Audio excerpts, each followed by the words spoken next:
From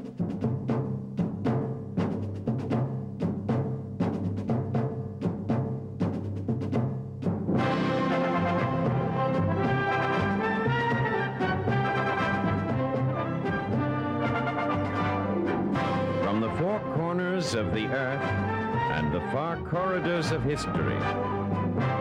Dateline, World War II.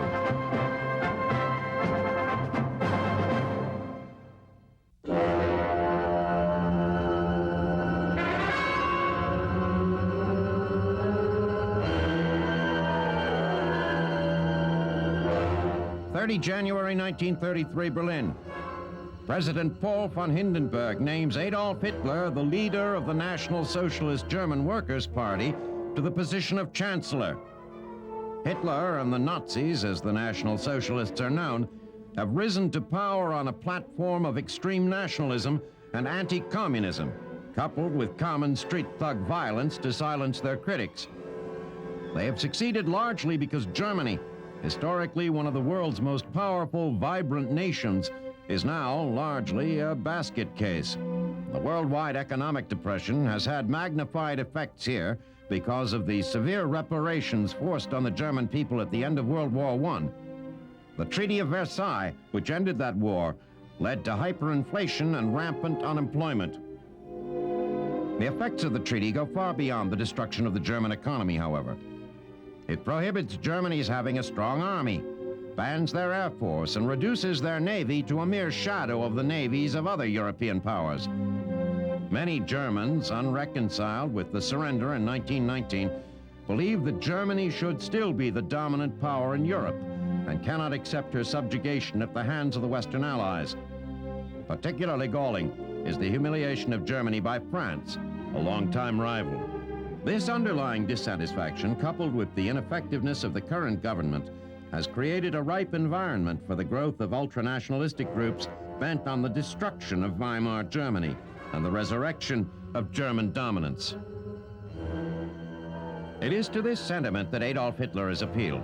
He and his followers, who began as little more than a rabble of beer hall theorists and carousers, have become the most potent political force in Germany. They have risen from the ashes of a failed coup in 1923, the so-called beer hall putsch. Hitler served 9 months in jail, during which time he wrote a political autobiography, Mein Kampf. That screed outlines his political, social, and racial vision, and is the self-described destiny of Germany and her people. Out of jail, Hitler sought power in Germany in a seemingly legal manner. Amid the chaos enveloping the nation, the Nazis' ability to enforce order by violence, if necessary, won them the support of the military and the leaders of German industry. This support gave Hitler the legitimacy he so craved, and coupled with the intimidation of his opponents, has propelled him to the chancellorship. Now in power, Hitler moves to solidify his position. On 30 June, he ruthlessly eliminates all potential rivals. Within the party itself, he orders the execution of the leaders of the SA, the paramilitary group that helped him solidify his power. On 2 August 1934, President Hindenburg dies. Hitler declares himself Führer and Chancellor. He solidifies his position by getting the military to swear personal allegiance to him alone. In March 1935, Hitler institutes compulsory military service and reestablishes the German Air Force in direct violation of the Treaty of Versailles. The Western Allies, responsible for the enforcement of the Versailles provisions, do nothing.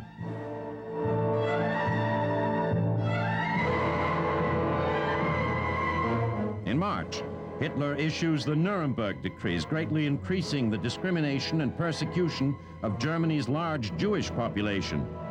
Again, the world's reaction is muted. Emboldened, Hitler takes an even larger gamble.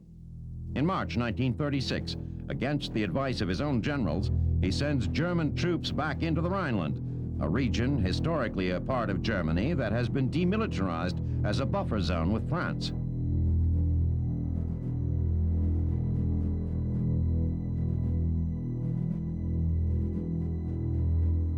The British and the French briefly protest the move, but take no action. It is, for Hitler, an enormous triumph.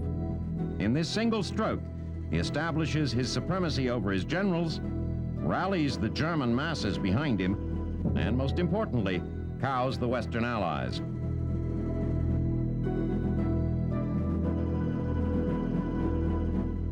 Hitler's progressively more oppressive domestic policies, coupled with his rebuilding of the German military and disregard for the Treaty of Versailles, have many in the West watching him with a wary eye. But inside Germany, he is adored. To the German people, he is a hero. He has brought them from the depths of depression and subjugation to their rightful place as a dominant player in the affairs of Europe. They know, whatever happens, Germany under the Nazis can no longer be ignored.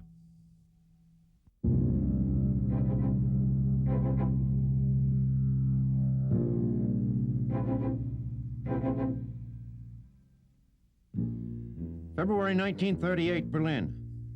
Bolstered by his earlier foreign policy successes and impressed with his ever-increasing military power, Adolf Hitler is now setting his sights on expanding his Reich. Hitler's Germany, Hitler has decided, should include all the German-speaking people in Europe. Austria is the first country he covets for his greater German Reich. Hitler is thinking, however, beyond the common ancestry and culture. Austria's abundant iron and timber reserves are vital to the continued growth of the Nazis' military machine. Strategically, Austria will give Hitler a land bridge connecting him and his ally to the south, Italian dictator Benito Mussolini, who has finally dropped his objections to Germany's annexation of Austria. In his efforts to get the Austrians to submit, Hitler uses many of the same tactics he used in his own rise to power. He arms pro-Nazi factions within Austria, promoting civil unrest and political discord. Hitler then puts intense pressure on the Austrian Chancellor Schuschnigg to allow the Germans to roll into his country unopposed. With German troops massed on the border, Schuschnigg resigns, and on 11 March, Nazi Minister of the Interior Arthur Seyss-Inquart takes over as Chancellor. His first act is to invite the German army into Austria.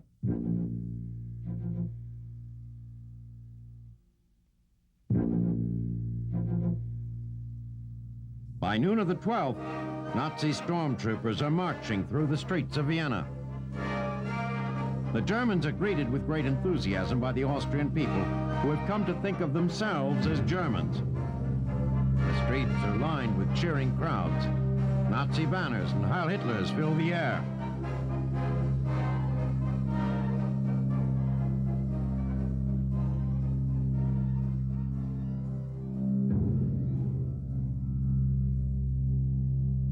The Austrian excitement is soon tempered by the brutal reality of life under the Nazi regime. Just as they have been in Germany, Austria's Jews, communists, and other so-called undesirables become easy targets for Hitler's minions. They disappear in large numbers to concentration camps in Germany.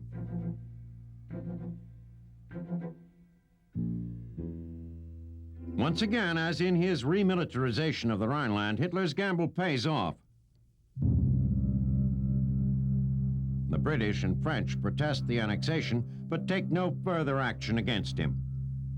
Hitler offers repeated, vehement assurances that his territorial ambitions have been fulfilled, and that the sacrifice of Austria will guarantee peace for Europe. Even as he does this, however, he is focusing his attention on Czechoslovakia and the Sudetenland. The Sudetenland, on Czechoslovakia's western border with Germany, is mainly populated by Germans.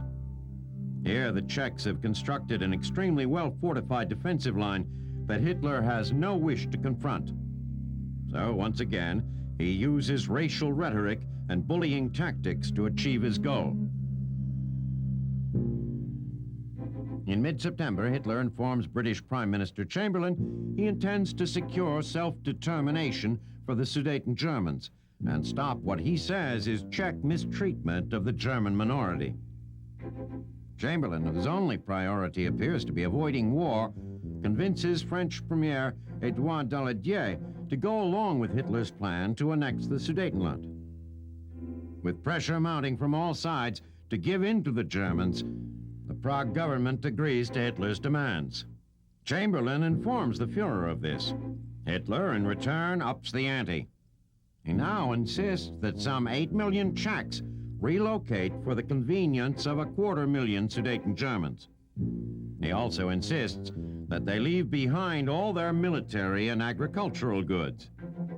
Chamberlain is irate and refuses the demands. It seems that war is now inevitable. The Czechs begin to mobilize, and the British fleet goes to a wartime standing.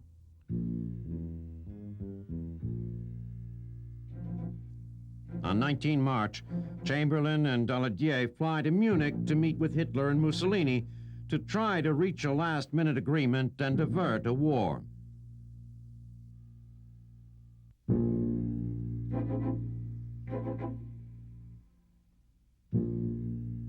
Without a representative of the Czech government present, Chamberlain and Daladier once again give in to Hitler, believing anything is better than war.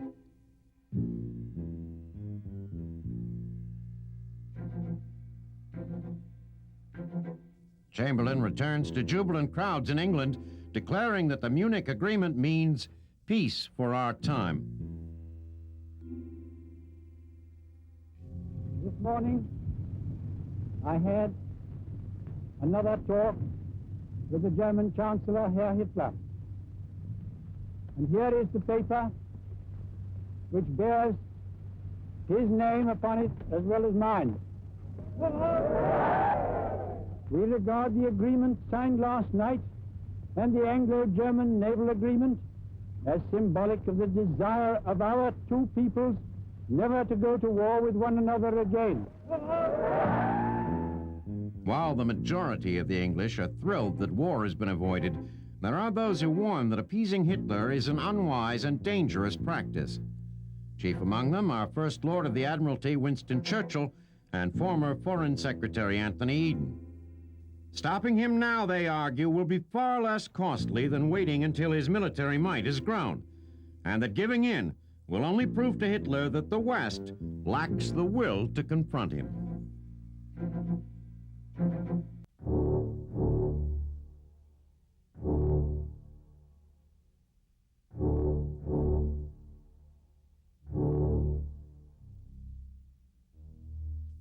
September 1931, Manchuria.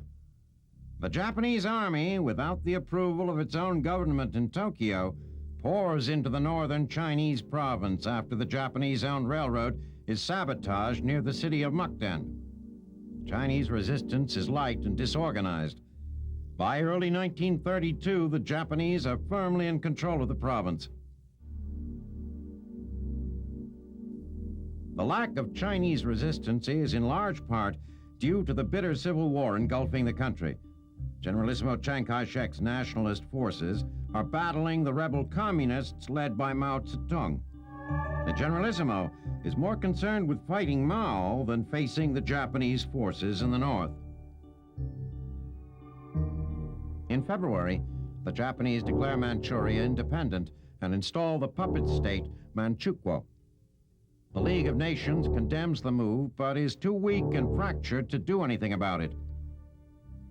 Chiang continues to direct the majority of his forces against the communists, despite continued border skirmishes with the Japanese until 7 July 1937, when Rising Sun forces, claiming they have been assaulted, launch an all-out offensive on Peking. A vicious battle ensues, but by the 28th, the enemy is in control of the ancient Chinese capital.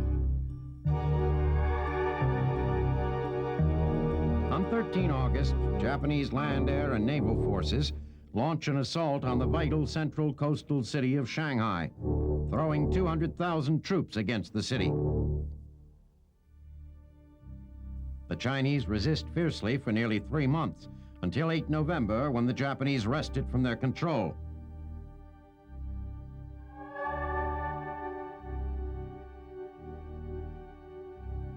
Advancing inland, the Rising Sun forces quickly conquer nearby Suzhou and Hangzhou to the south. They drive up the Yangtze River toward the provincial capital, Nanking. As the enemy draws near, Chiang moves the capital east to Chongqing. The Japanese air forces viciously bomb the civilian sectors of Nanking.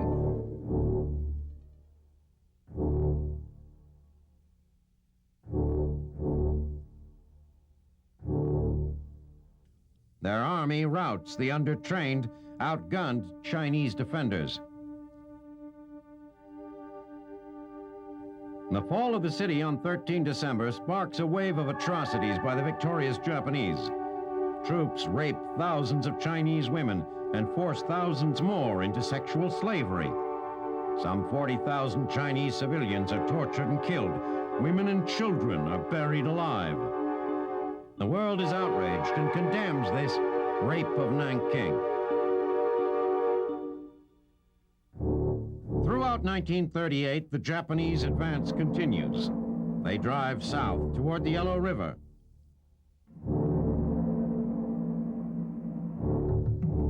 In central China, they drive inland, up the Yangtze as far as Hankow, which they occupy on 25 October. Although their forces are advancing with relative ease, they seldom win a decisive victory. The Chinese virtually melt away before them, only to reappear as guerrilla units harassing their flanks. By the end of 1939, Japanese leaders are beginning to realize a quick victory will not be possible. They decide to stop their advance, offer Chiang peace terms, and reap the economic rewards of the areas already under their control. Chiang flatly refuses all offers of peace. The Japanese react by enforcing a strict air and naval blockade, denying the Chinese badly needed supplies. Chiang, meanwhile, is content to sit. He's carefully watching the outside world and believes the Japanese aggression and the events in Europe will soon catapult the world into war. With that war, Chiang believes, will come the allies he so desperately needs, and a chance to truly combat the Japanese occupiers.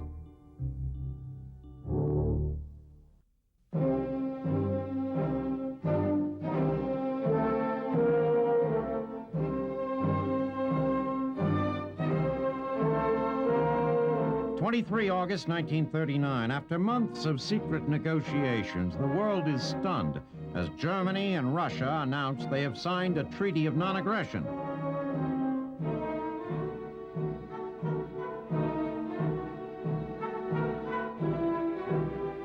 The former arch-enemies agree not to attack one another or to support any third party that might attack the other. Although the animosity and distrust between the two still remain, Hitler and Stalin both see real advantages for themselves in the unlikely pact. For Hitler, it is the key to Poland. Having pushed Britain and France to their limit in Czechoslovakia, Hitler fears that an invasion of Poland will bring both of them into the war in Poland's defense. This agreement, he is sure, assures him of the domination of Europe by avoiding Germany's fate in World War I of a two-front war. If he has to get in bed with the communists to do so, it is a small price to pay. Ensuring Russia's neutrality in such a war would mean he could concentrate all of his newly acquired military might on Western Europe. With Britain and France under his boot, it would be easy to turn his forces loose on the Bolsheviks. Stalin, left out of the negotiations over the fate of Austria and Czechoslovakia, believes that the West is conspiring against him. The Russian dictator sees the pact with Hitler as assurance he will not have to face a united Britain, France, and Germany. Though he does not trust Hitler and believes he will have to confront him eventually, he hopes this pact will buy him the time he needs to build up his armies. The leaders of the Western democracies, who had always imagined that Russia would serve as a kind of insurance policy against the Nazis, are left facing Hitler's ever-increasing armies alone. They know they risk total defeat by declaring war in the defense of Poland, but their naivete about the wisdom of appeasing Hitler has faded. They believe that with the strokes of their pens, Hitler and Stalin have signed away any hope for peace in Europe.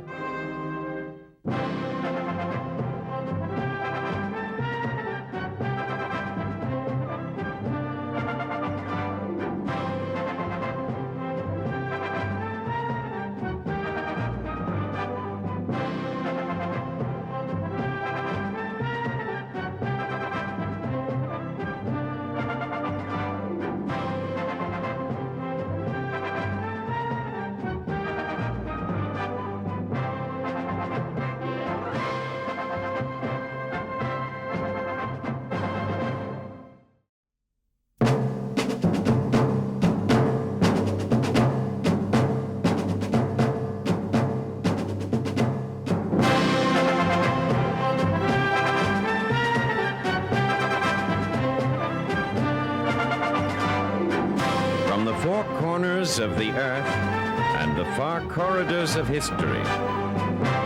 Dateline, World War II.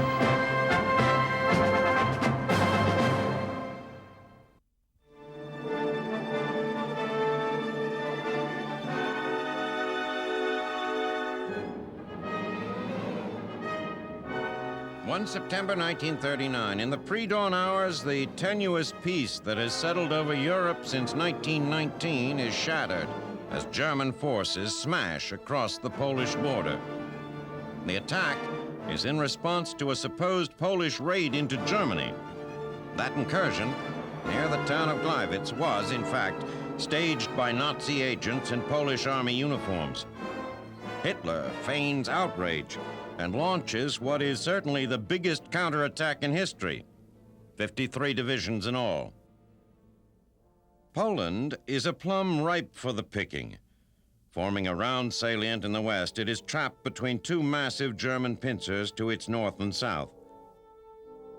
The Polish army, while imposing on paper, in reality, stands no real chance against the German onslaught.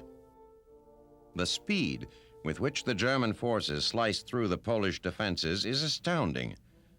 German armored panzer divisions smashed through the Polish lines on all fronts.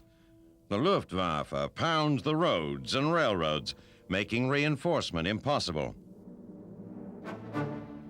Close behind the tanks come armored infantry units. They exploit the massive holes the panzers have punched in the Polish lines. Once in the rear, the panzers fan out, creating havoc, disrupting communications, and striking Polish forces from all directions. The Luftwaffe pounds the roads and railroads, making reinforcement impossible. On 2 September, Hitler is jubilant. His armies are well ahead of schedule, and equally important and somewhat surprising, Britain and France have not yet honored their commitment to come to Poland's defense. This is crucial, the Germans know, because their border with France is guarded by only 10 divisions. A rapid response by France would meet essentially no resistance. On 3 September, Hitler's war turns into World War. At 9 a.m., the British issue an ultimatum, giving the Germans until 11 a.m. to begin pulling out of Poland or face war with the West.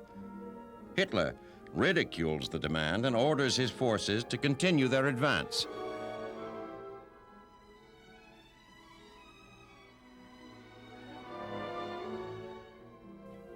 Everywhere, there are signs of the complete destruction of the Polish military.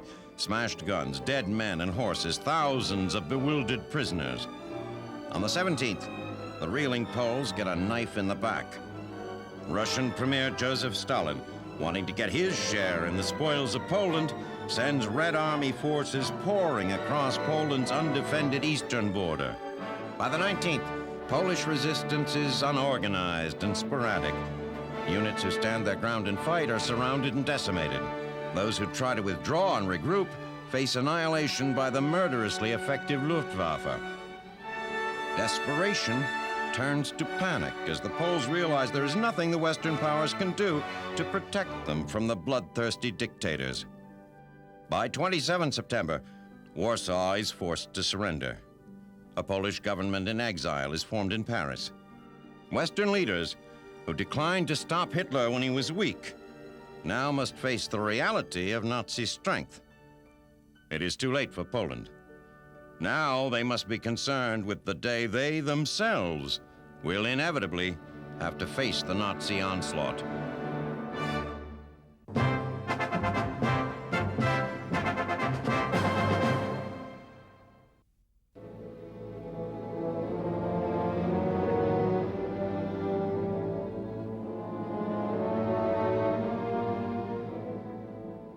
September 1939, Berlin. Hitler and the German High Command are elated. In 6 days, their Blitzkrieg tactics have sealed the fate of Poland and all but destroyed its armies. They are now free to begin moving divisions out of Poland and back to their dangerously undefended border with France. The Germans had gambled that the Western Allies would be slow to mobilize and indecisive about retaliating for the invasion of Poland. Their gamble seems to be paying off. The French, who, if they acted, would have a virtually unopposed march into Germany's industrial heartland, have inexplicably reacted only by asking the British Air Force to refrain from bombing German positions. So the French army sits in its $500 million defensive position known as the Maginot Line, nervously staring across the border as the German forces increase. The Germans, who made Blitzkrieg a household word as they streaked across Poland, have coined a new phrase for the French strategy: Sitzkrieg. The uneasy peace that results is surely temporary.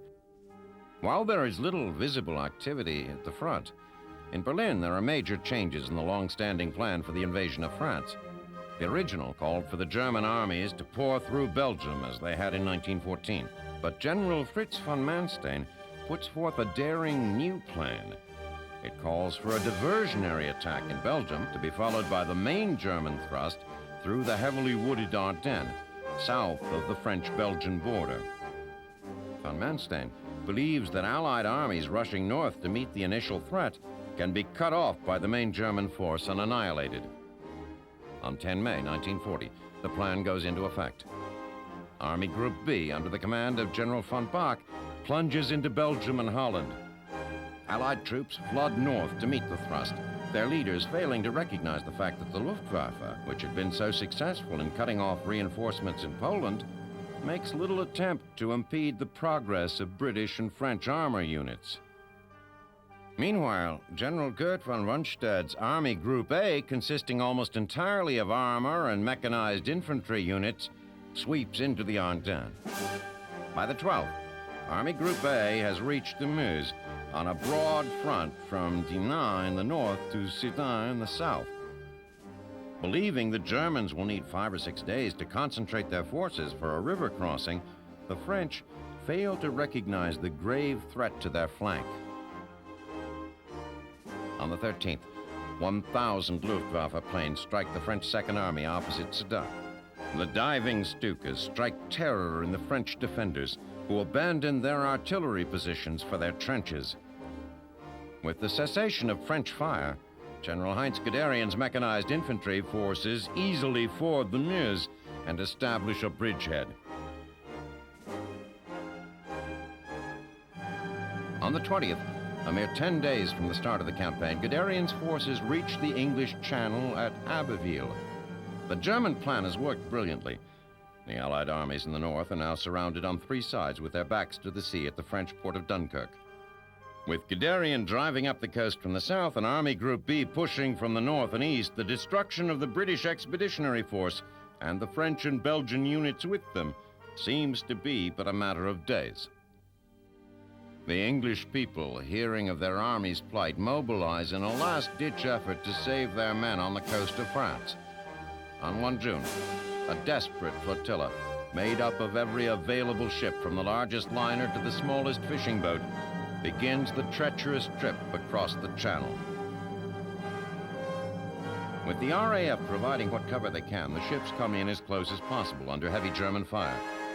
For 3 days, the boats cross and recross the Channel until 3 June, when all British and some French and Belgian soldiers have been rescued.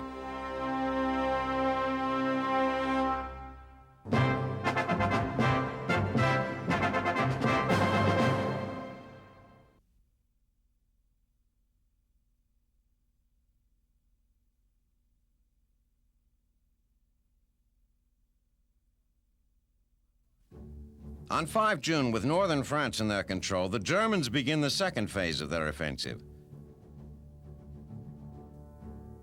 By 10 June, German forces advancing along the coast crossed the River Seine west of Paris at Rouen. On the same day, the already beleaguered French are dealt another blow. Benito Mussolini, unable to resist sharing in the spoils of a defeated France, sends 400,000 Italian troops across the border into the French Riviera. By the 11th, German troops reach the Marne River west of Paris. With German armies driving south on both sides of Paris, the capital is declared an open city. The Germans, however, do not move to occupy it until the 14th. The main focus of their efforts is the destruction of what remains of the Allied armies in France. On the 14th, the Maginot Line is penetrated south of Saarbrücken by the German First Army. Now the German advances are limited only by how far the panzers can move in a day. The battle for France is, for all intents and purposes, over, and what little will to fight the French have shown fades. On 17 June, French Prime Minister Paul Reynaud resigns. He is replaced by Marshal Henri Pétain, a French hero from World War I. Pétain is convinced that France and Britain are doomed to defeat, and that dealing with the Germans will be, in the long run, better for the French than continuing this futile resistance. He announces he will ask the Germans for armistice terms. Meanwhile, the German advance continues. Guderian's forces successfully drive all the way to the Swiss border. On the 18th, the 7th Panzer Division under General Erwin Rommel captures Cherbourg as the 5th Panzer takes Brest. On 22 June, the French delegation, led by General Hunziker, goes to Compiègne Forest to sign the armistice. Hitler, not about to miss the satisfaction of dictating terms to the French, personally heads the German delegation. Fulfilling his own vision of historical retribution, Hitler holds the surrender ceremony in the same railroad car the French had used to dictate the terms of peace to the Germans at the end of World War I. General Wilhelm Keitel presents the German terms, and after hours of discussion, the French agree to them. 2 days later, Hitler travels to Paris to fulfill his lifelong dream of entering the French capital as victorious conqueror. He is jubilant. He has defied the world and prevailed. His armies have smashed every obstacle in their path, and most importantly, the great injustice of Versailles has been reversed.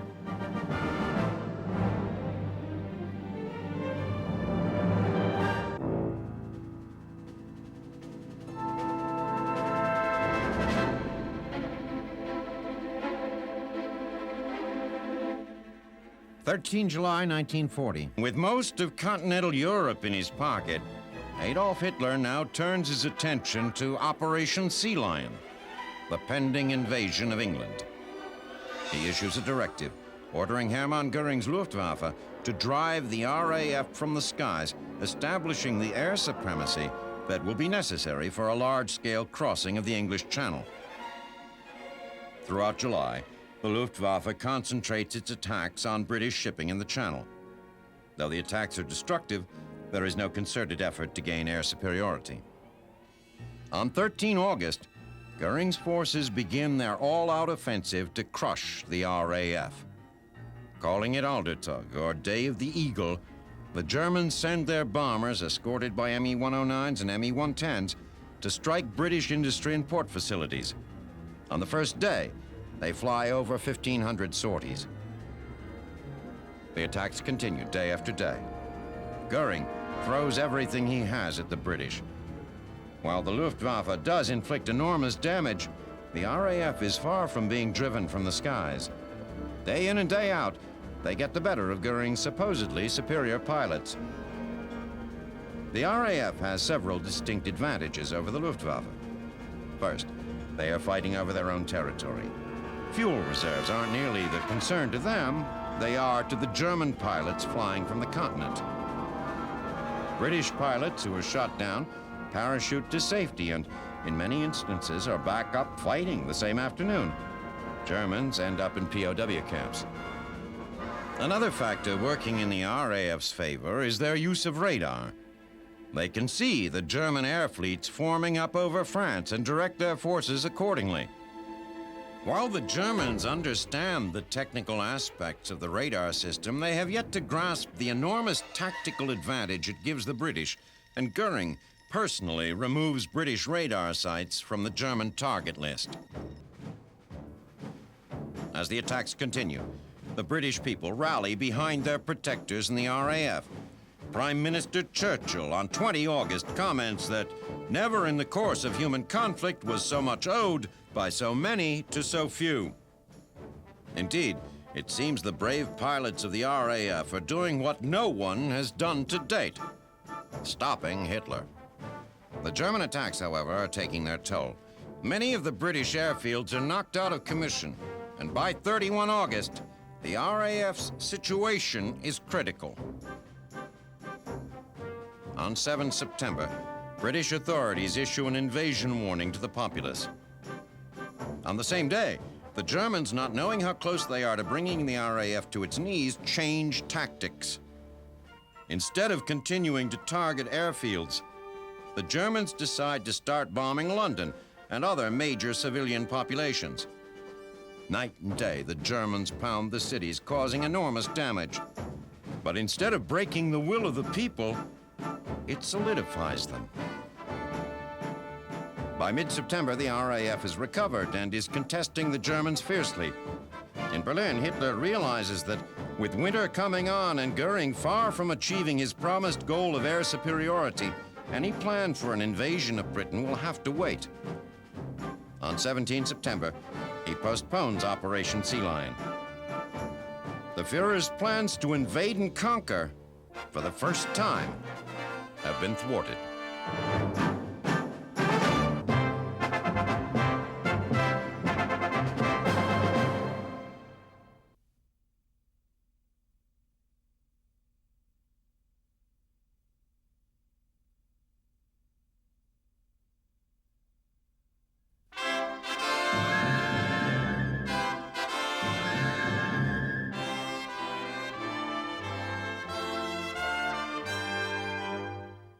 The United States has been, in the months leading up to Hitler's aggression in Europe, content in its role as sleeping giant. Mired for more than a decade in the Great Depression, America is only now returning to a sort of normalcy. The public has no desire to get involved in a European conflict and is paying even less attention to Japanese aggression in Asia. But on 1 September 1939, the armies and air forces of Nazi Germany sweep into Poland. Hitler's Blitzkrieg is a wake-up call to the world, and though most Americans still consider Nazism a European issue, President Roosevelt decides that the time has come for America to prepare for war. On 5 September, 2 days after Britain and France declare war on Germany, Roosevelt declares a limited national emergency and extends American naval patrols into the waters of the Caribbean and the seas around the Philippine archipelago. Ostensibly merely an enforcement of American neutrality, in effect, the added American patrols free British ships for duty closer to the front. In November, Congress, pressured by the Roosevelt administration, grants the president the power to sell American military hardware to foreign powers on a cash-and-carry basis.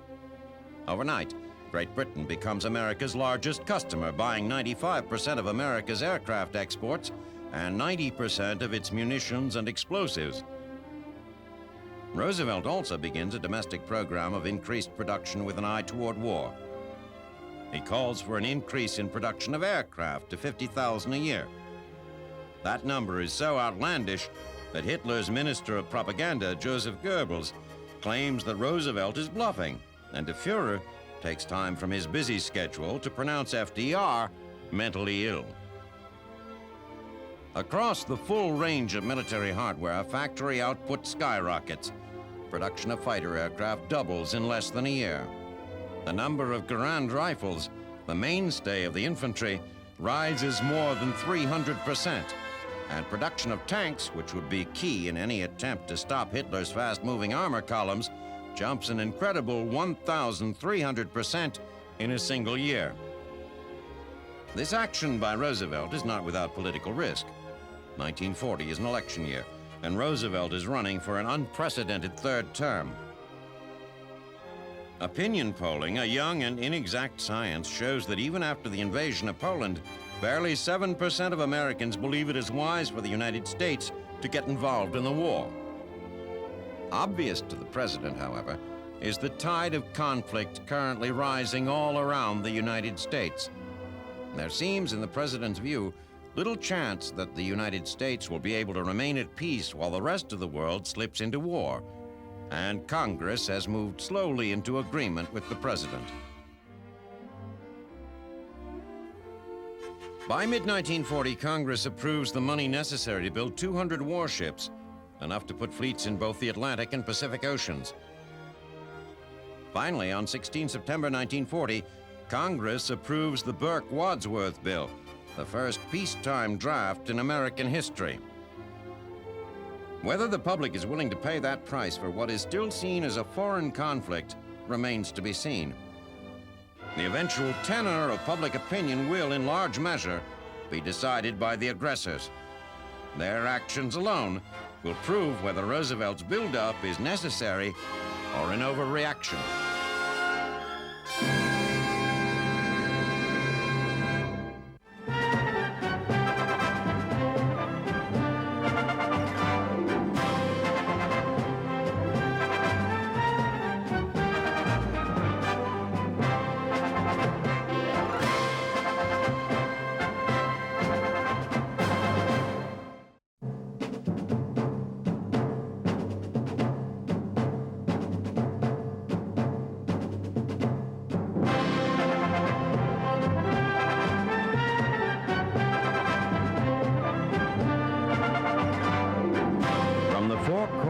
Of the earth and the far corridors of history.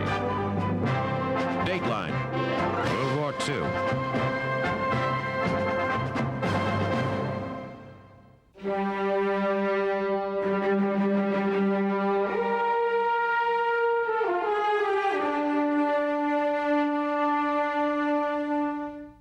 July 1940. For decades, a dispute has simmered between the United States and Japan in the Pacific. The Japanese see themselves as a superior race, divinely preordained to dominate East Asia. The United States, which holds as territories the islands of Hawaii and the Philippines, believes that Asia, under Japanese dominance, will be as closed to foreign trade as Japan historically has been. Now, in Japan, a new government forms. The cabinet is made up of militant nationalists interested primarily in conquest. Within weeks, the cabinet sets its foreign policy goals: victory in China, expansion of the Japanese empire southward, and a rolling back of American influence in the region. On 27 September, Japan signs what is called the Tripartite Pact with Nazi Germany and Italy. The pact requires no direct assistance to Hitler's aggression in Europe, but the Japanese hope that the threat of global war will intimidate the United States.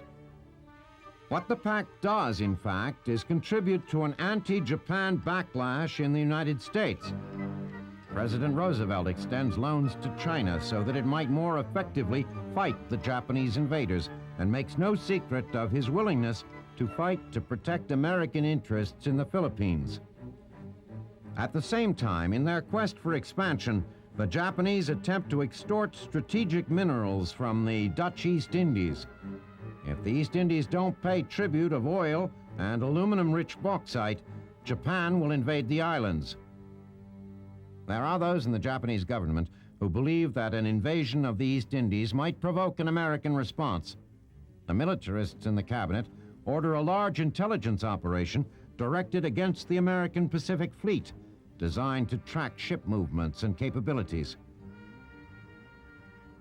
The diplomatic impasse between the United States and Japan continues, and in January 1941, the commander-in-chief of the Japanese Navy suggests that a preemptive strike on the U.S. fleet at Hawaii might be necessary. The thought of open warfare with the United States is chilling, and Emperor Hirohito, while not vetoing the suggestion, requests that efforts to resolve the nation's differences diplomatically be stepped up. In May 1941, Thailand signs a treaty promising not to ally with any other nation against Japan. By withdrawing as a potential bulwark against Japanese expansion, Thailand opens the door for Japanese occupation of the adjacent southern half of Indochina. Japan does not hesitate.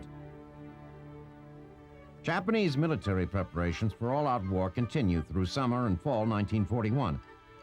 On 5 November, an imperial conference decides to make a final effort to reach a diplomatic peace with America, but the militarists insist that the negotiations not be drawn out indefinitely. If a settlement on Japanese terms is not reached by 1 December, the conference decides, Japan's military would begin their southern push. This decision to advance toward and presumably into American-held territory carries with it the strong implication that the Japanese will attack the United States closer to home, in Hawaii. On 20 November, the Japanese ambassador in Washington presents the final Japanese peace offer. If the United States ends the trade embargo with Japan, frees Japanese assets in the U.S., supplies the Japanese with oil, and allows the rising sun a free hand to conclude the war in China, the Japanese will withdraw from Indochina and allow free trade in the Dutch East Indies. Though the generals in Tokyo think the proposal reasonable, it is received in Washington with a decided lack of enthusiasm. Though the United States knows from decoded Japanese messages that a rejection of the offer will likely result in an early Japanese attack, the idea of actually assisting the Japanese adventurism in China is sufficiently repugnant that the offer is left to languish. The United States introduces a counter-proposal on 26 November demanding Japanese recognition of the Chinese government of Chiang Kai-shek.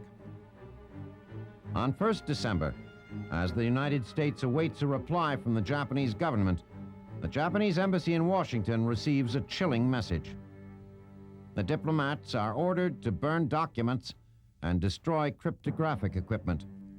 The diplomats do as they are told, knowing full well what the orders imply about the future of American-Japanese diplomatic relations.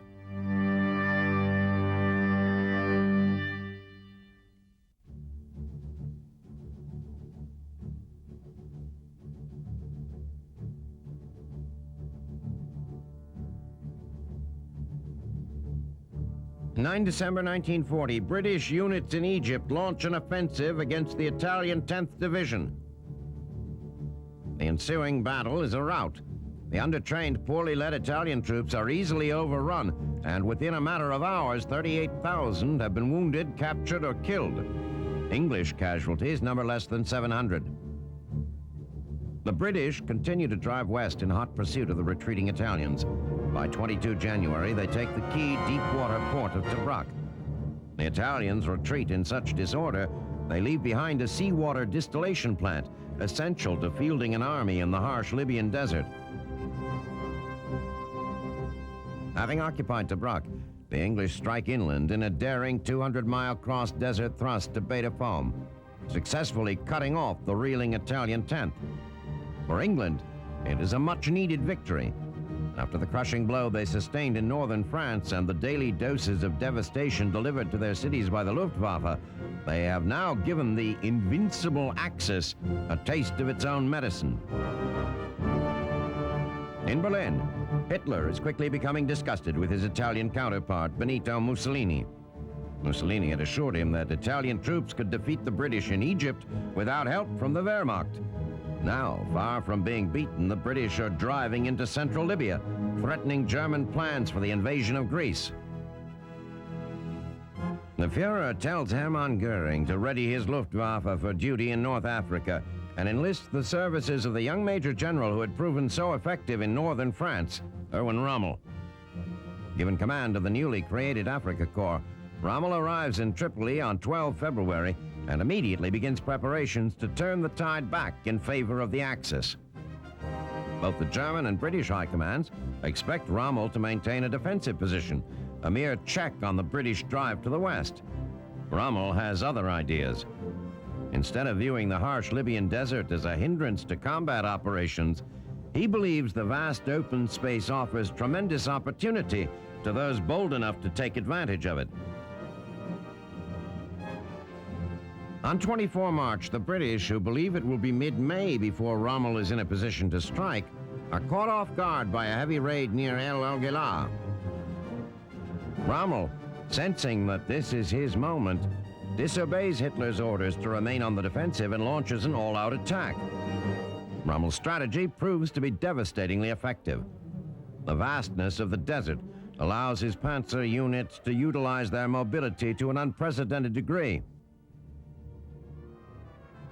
Supported by the Luftwaffe, the Afrika Korps drives the British back in disarray.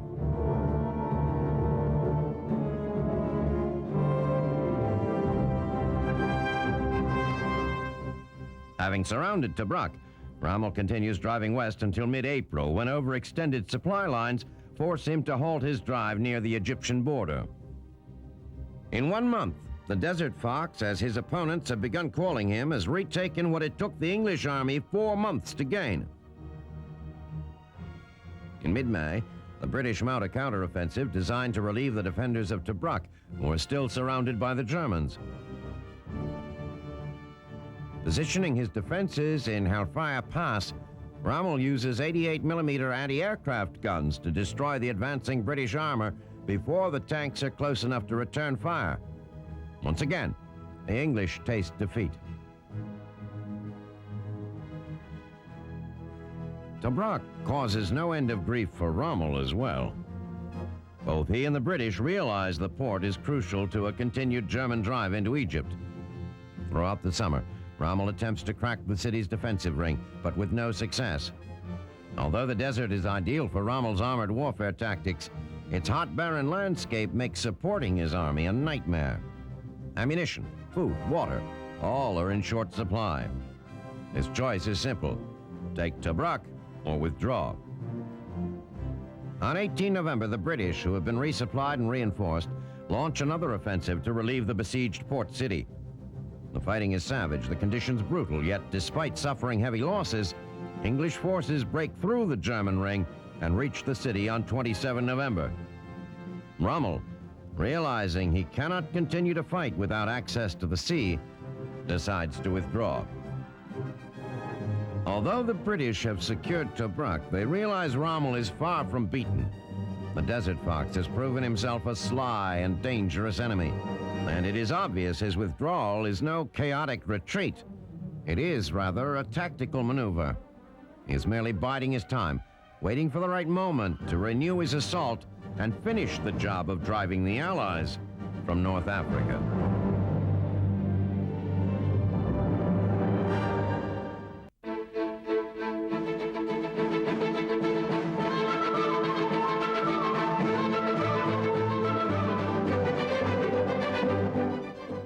June 1941, the roar of artillery and the rumble of tanks mark the end of the unlikely pact between Nazi Germany and the Soviet Union.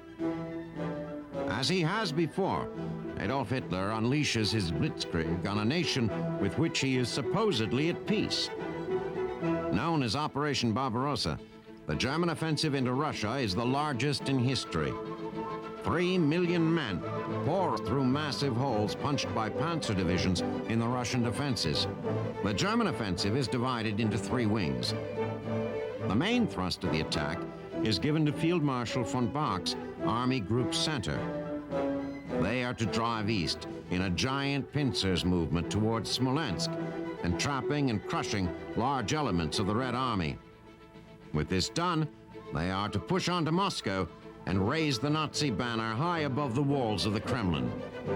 As in Poland and France, the German Blitzkrieg routs the Russian defenders, driving them back in utter confusion. On 29 June, Guderian's and General Hot's forces meet up near Minsk, encircling more than 40 Russian divisions and taking over 300,000 prisoners. In the south, Lvov is overrun. and the 1st Panzer Group is already making advances on Kiev. On 3 July, Stalin broadcasts a message to the entire nation. He says the current conflict is a people's war, not just one for the Red Army. He calls for a scorched earth policy, leaving nothing for the advancing Germans. By 5 August, the Army Group Center has encircled over 700,000 Soviet troops at Smolensk. On 12 August, Hitler issues Directive 34, ordering army groups north and south to continue their drives to Leningrad and the Crimea. But he also orders, against the advice of his generals, that Army Group Center halt and assist the other forces. The German generals want to continue the drive for Moscow, virtually ensuring its fall before the Russian winter sets in. Russian roads, bad enough in favorable weather, become impassable in snow. The generals realize that the key to their success is mobility. Without it, they fear, the offensive will bog down and they will find themselves fighting in an environment for which they are totally unprepared. On 30 August, Army Group North cuts the last railroad link between Leningrad and the rest of the Soviet Union. The next day, they are within artillery range of the city itself. In the south, Goering, who is driven south after the encirclement at Smolensk, joins in the assault on Kiev. On 12 September, his forces link up with General Kleist's, entrapping over 600,000 Soviet troops 100 miles west of the city. For all the good news, the German General Staff is most preoccupied with weather. The first snow falls on the Eastern Front. On 19 September, after losing 500,000 men in its defense, the Russians are forced to cede Kiev to Army Group South. For the Germans, the victory is bittersweet at best. The fierce Russian defense of the city has reduced the Nazi forces by over 100,000. One German general notes that, unlike the Poles and the French, the Russians are fighting to the last man. On 30 September, Guderian's 2nd Panzer Army, which has moved back north, begins the drive east from Moscow. He is joined on 2 October by the 3rd and 4th Panzer Groups and the 2nd, 4th, and 9th Armies. Though the advance on Moscow continues, the closer the Germans get to the city, the tougher the fighting becomes. Accustomed to winning staggering victories at little cost, they are now bogged down and taking heavy casualties. By mid-November, with hard winter descending around them, German morale is at an all-time low. Their soldiers do not have proper clothing to protect them from the cold, and their equipment is becoming less and less reliable. Winter may well be Russia's best ally. The Red Army, reeling from the speed of the German advance, now has time to regroup. They permit the Germans to advance slowly on Moscow while building their reserve forces on the outer flanks. On 2 December, forward German units advance to within sight of the Kremlin. Their divisions are at half strength. Their men are demoralized and frostbitten, and their equipment is failing miserably in the harsh Russian winter. Their long drive stalls. On 6 December, the Russian hammer drops. Along a 500-mile front around Moscow, the Soviets launch a massive counteroffensive. Devised by Marshal Georgy Zhukov, the Russian plan is to cut through the panzer groups on the wings of Army Group Center, then isolate and destroy it. The overextended, weakened German forces crumble under the onslaught of the fresh Russian troops. Hitler, for the first time, sees his mighty Wehrmacht stagger. Facing a rejuvenated Red Army, the German High Command looks forward with trepidation to the long Russian winter.